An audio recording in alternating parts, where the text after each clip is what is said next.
बादशाह का इम्तिहान। एक वसीआ सल्तनत के बीचों बीच सरसब्ज पहाड़ियों और घने जंगलों के दरमियान बादशाह रहता था। वो एक अक्लमंद और मेहरबान हुक्मरान था। अगरचा उसके लोग उसे बहुत पसंद करते थे, लेकिन बादशाह अपनी सल्तनत के मुस्तकबिल के बारे में फ़िक्रमंद था।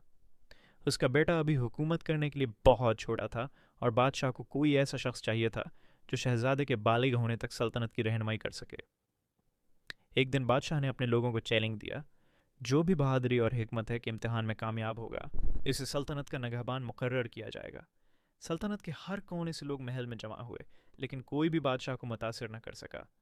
इनमें एक मामूली लड़का भी था जिसका नाम फिन था, जो एक गरीब किसान का बेटा था।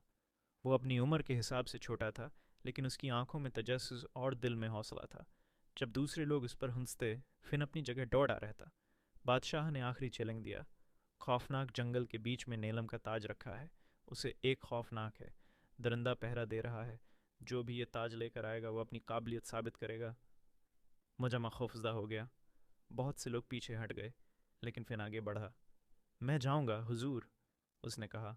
जंगल गहरा और डरावना था, लेकिन फिर आगे बढ़ता रहा। जब वो इस जगह पहुंचा जहां नीलम का ताज रखा था, उसने दरिंदे को देखा। बड़ा भेड़िया जिसकी आंखें सुनहरी थीं। फिन ने देखा कि भेड़िया लंगड़ा रहा है। उसके पंजे में कांटा फंसा हुआ था। अपनी छोटी खंजर निकालने के बजाय फिन आहिस्ता आहिस्ता करीब गया और नरम लहजे में बोला, मैं तुम्हारी है मदद करने आया हूँ। भेड़िया गराया, लेकिन हमला नहीं किया।